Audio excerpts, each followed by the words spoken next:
What's going on, everybody? Hey, welcome back to the channel. Some of y'all might have just come right back like we asked you to.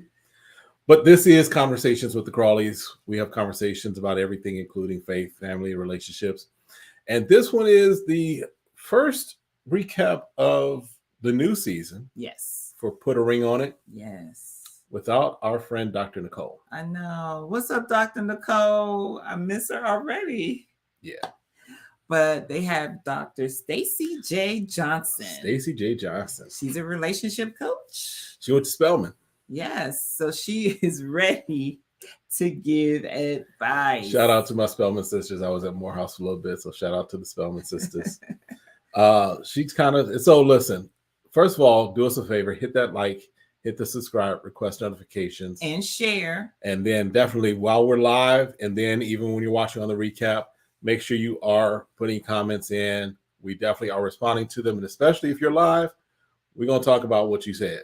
All right. So what they said, what you said, what they said, what everybody said, who said what they said, who said what they said when they said what they said. So as far as Dr. Stacy J. Johnson, we're just going to call her Dr. Stacy. Part of her reason for becoming a relationship expert, she said that her mother was married 5 times and died at the age of 57, was it? Yes, while going through her 5th divorce. That's a lot of divorce, a lot of marriage and divorce. Yes. In 57 years. And that on her deathbed, she wanted Dr. Stacy and her brother to learn that love do work. You just didn't see it. Yeah. That's hard. I couldn't imagine losing a mother and then not seeing her have a good, healthy love relationship. Right.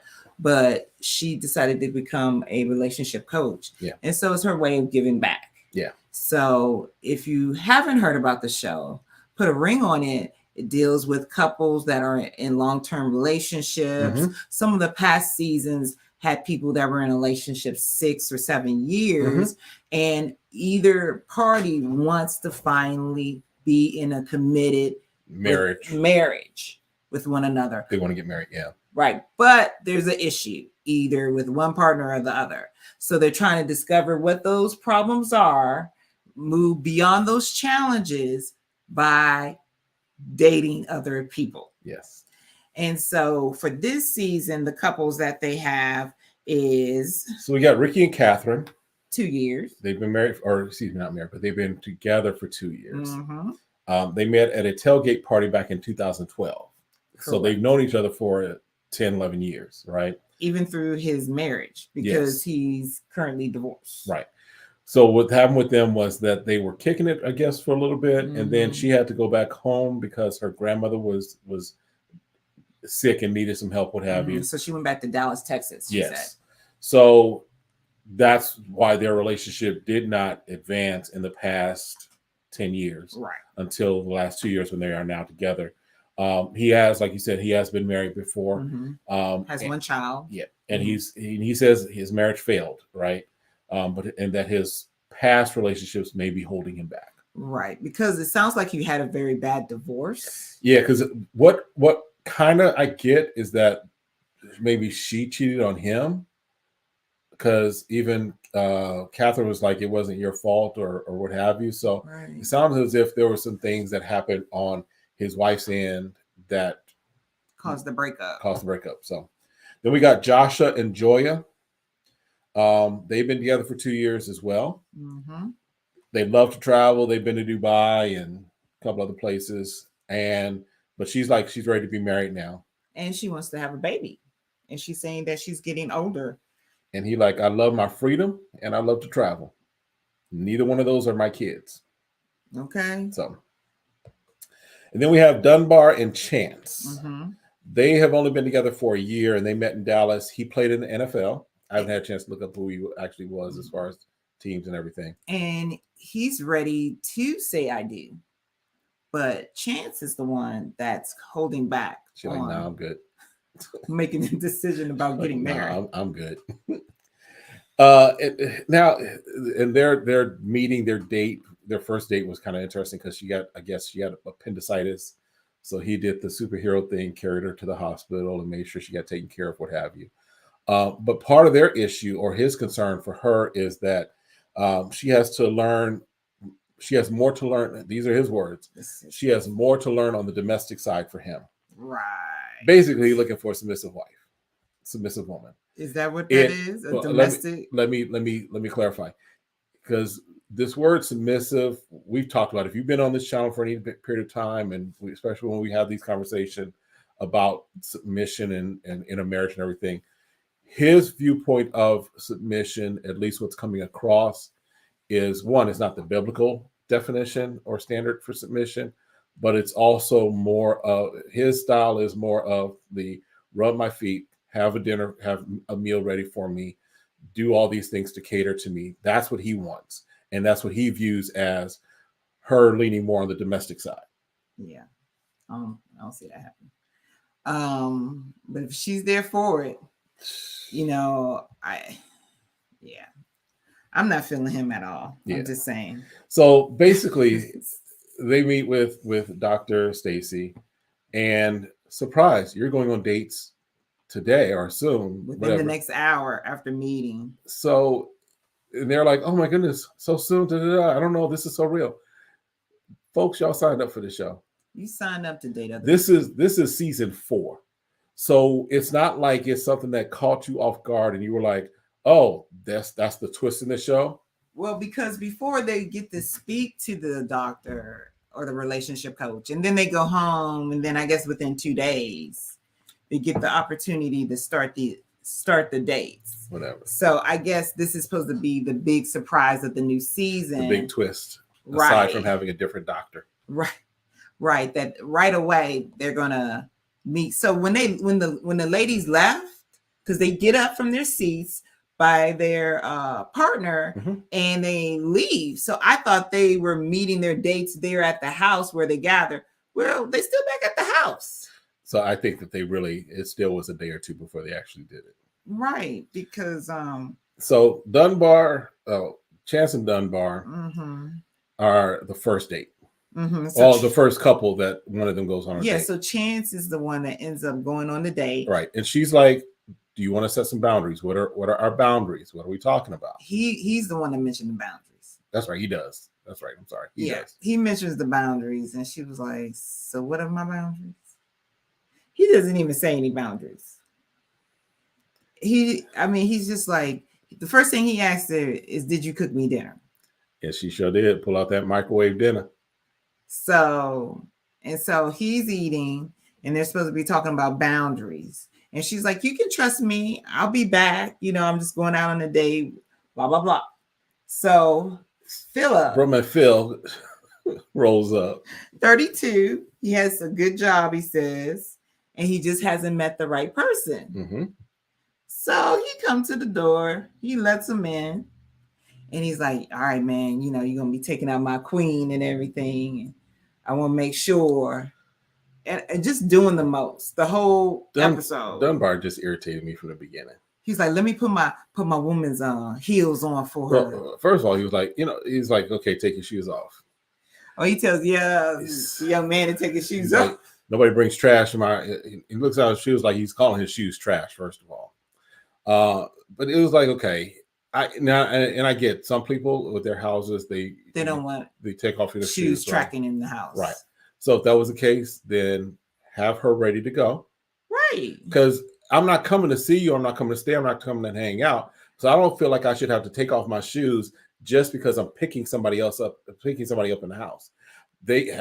I can meet her at the door. Like, I'll wait. And she can come out. Come on, Chance. Let's go. Leave Tony the Tiger and leave Tony the Tiger. So he takes off his shoes and he's talking to him, talking about what he's eating, talking about he ain't had any pork, so he can bring him something back to eat. This is what he's telling Chance's date. He's sitting Chance down like a little 2-year-old. He's like, okay, y'all remember what was that movie? Bad Boys. Mm-hmm. And they had the boy came over. The boy came and he was, he was like, to the house. Like, what piece of the chicken you like or something? No, he was like, "You ever been with a man? You want to?" Or whatever it was. Yeah. So that's kind of the vibe that Dunbar was trying to do on young Phil. But Chance is not his daughter. That's his girlfriend. And so she was like, "Okay." And then he got a nerve. He's like, "Okay, is it okay we pray? Because, y'all two young black people going out in the world. So can we pray real quick before you leave?" And she was like, "Yeah, man, I'll take some prayer." And they started praying and threatening him during the prayer. Again, this man is doing too much for the first episode. For life.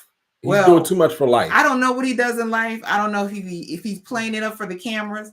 But for this episode, this is what I can talk about. He doing too much.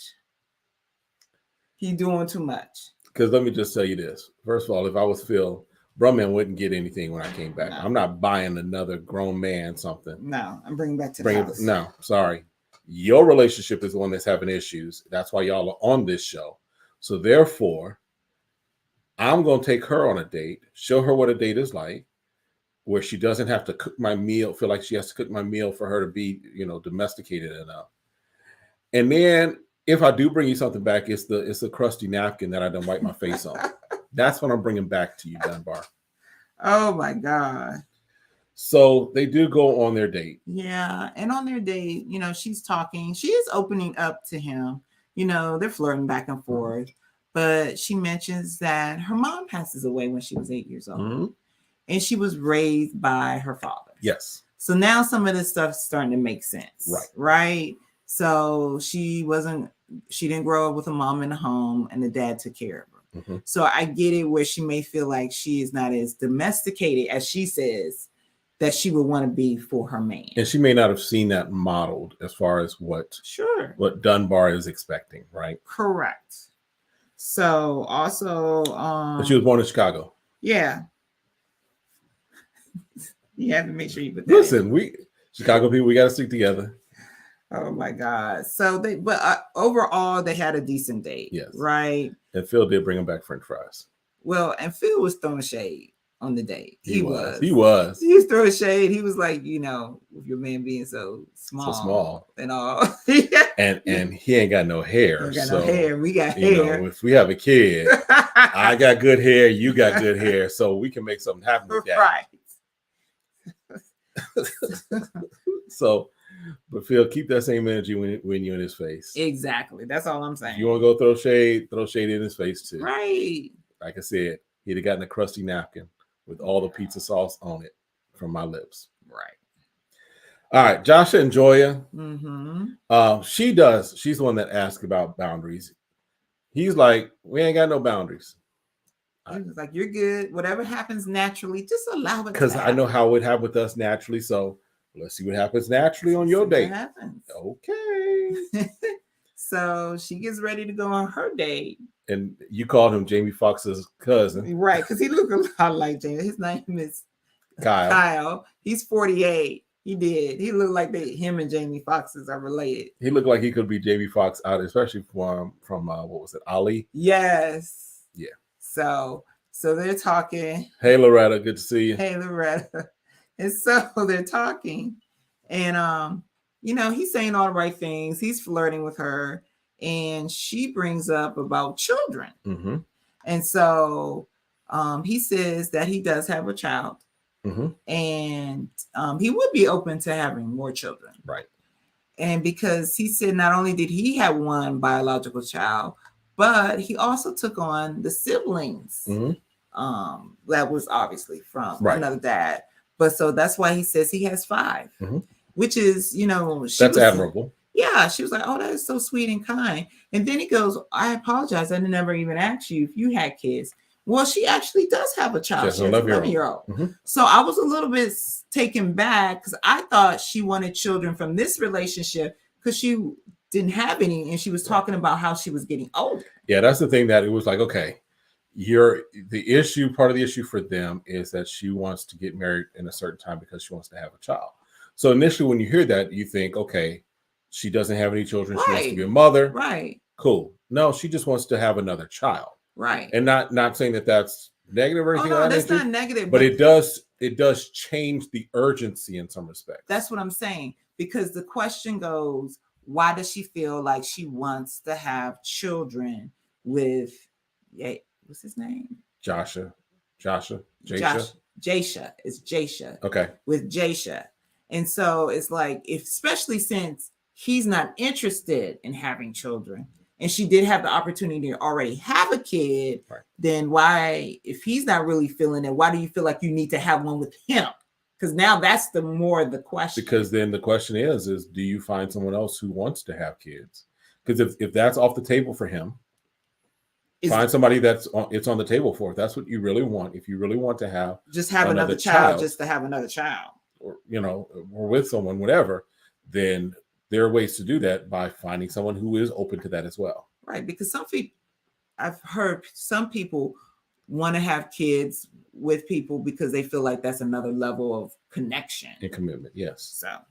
So now he does say that he is the lobster and that Jasha is the chicken of the sea, is what he says in his little interview. And he gets the side eye from me anyway because he went to Howard. So sorry. So he went to Howard University, was you trying to say? Is it university?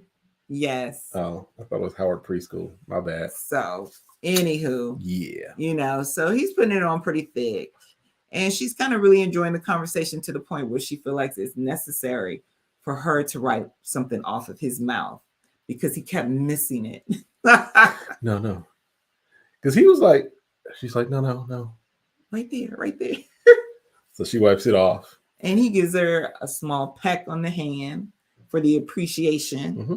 And so she comes back home. Well, the other thing also is that she asked him about kind of what would be an ideal date for you. Mm-hmm. And he's like, I make something for you and we go on a picnic. Mm-hmm. And she's like, oh, that's sweet.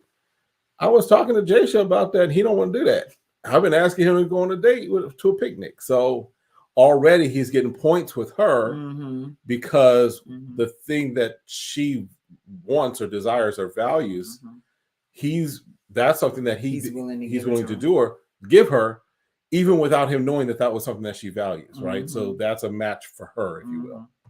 Okay, let me ask you something. He had the date had a necklace on. I've only seen that necklace like in the women's side of jewelry. I didn't even pay attention to it. Okay, I had to go maybe back it's and look me. at it. Someone put it in the comments, please. I looked at that necklace and I was like, I don't think that's a man's necklace. I've only seen that. It might be at Howard. Wow.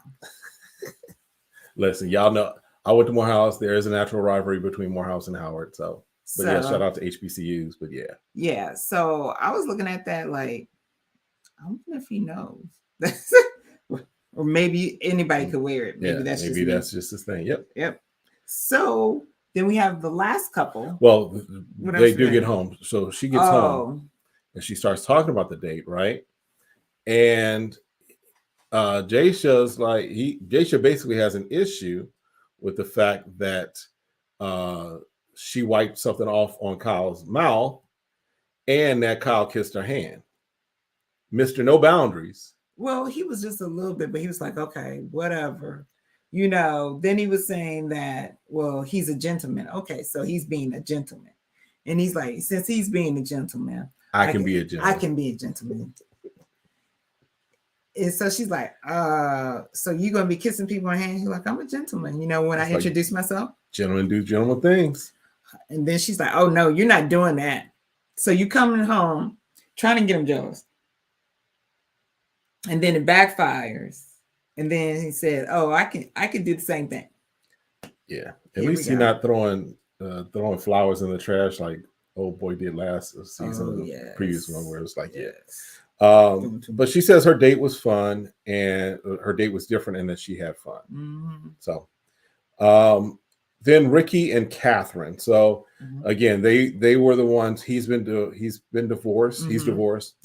They've known each other for 10, 11 years and they've been together for 2 years as a couple. Correct. So her date, Mark, who is 33, shows up and he's bringing flowers. And I think Mark is like a part-time wannabe comedian.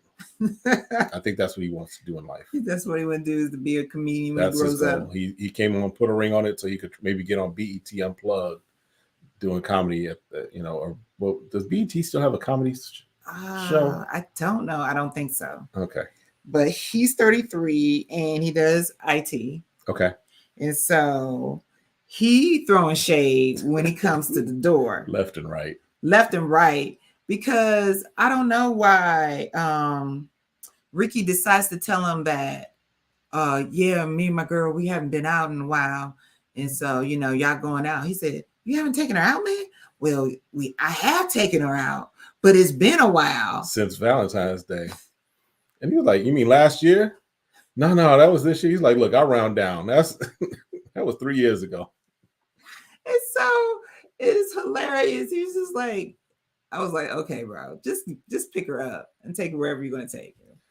So they go to a smoothie shop or something and just get something to drink. And they're just having conversation, right? Normally on first day, you keep it light. He was like, I ain't trying to spend more than $5-10 on you today because I don't know where this is going to go. So I'm keeping the rest of the statement. But we find out that he has been married as well before. Yes. So Mark's been married before. And he talks about going to therapy. So for Catherine, she's like, okay, that's a man who goes to therapy, especially, trying to figure out what went wrong before and getting healed from that. She's thinking to herself, that might be what Ricky needs to do as well. Right. Because she's like, she wants to be married to Ricky since they've known each other. They're best friends almost. Right. And so, but that also, she said something a little earlier where it was like, she feels that in some respects, they become more friends than love. That the friendship is really the key dominant thing and not maybe so much the affection and the love. So she's really vibing with him though, and they're having a great time. And he says that the way she smiled at him, this is Mark. He's like, the way she smiled at me, that was personal. So again, Mark trying to be a comedian. But was he the one that threw some shade as far as that was somebody else as far as the height. Yeah. So I mean, this is the first episode. They really didn't get into anything deep, but when they reconvene, right? Because after they have the dates, they have to go back and meet with Dr. Johnson, Yes, with Dr. Stacy again, and they're kind of talking through the dates. yes. And that's when we start with Dunbar and Chance. And she goes, "What did he do when your date come over?" And Dunbar says that he has a right to determine who she goes out with. And she's like, Dr. Stacy was like, "You are not her daddy, father. Why are you feeling like you need to dominate in this way and be controlling?" And he's like, "I'm not controlling." Chance is like, "He wasn't controlling me." Dr. Stacy's like, "Yeah, he was, because he already he sunned the man when he came in, which in your eyes made him seem immature. So therefore you treated him like he was immature. And so therefore your entire date was filtered through the lens of how he had basically put him in his place, if you will." And Chance is like, "Well, that's just how I want my man to be. That's a king, da da da." And they were like, no. Even the other ladies were like, "Nah, no." And I don't know if she have a definition of what a man is. No, they don't. Because I was just like, okay, a man doesn't have to be that way. Now, is he going to be a little concerned you're going out with someone else and they may have some other qualities? But again, y'all signed up for this. But at the same time, when you're telling me, come back, and then you're treating the person I'm on a date disrespectfully, because all the men were like, too, yeah, and that's disrespect. Because it was basically, if you wanted to be treated that way, then that's how you should be treated, right? You treat people the way you want to treat them. And Dunbar, I doubt Dunbar would have gone for something of that nature. No, Phil at least was. I mean, he was just trying to be respectful. Right, Phil took it better than I would have, because he was trying to be respectful. Because you talking about these hands that are blessed or praying for him will bless him too. Okay, I got hands that can bless you too. So I know what that looks like.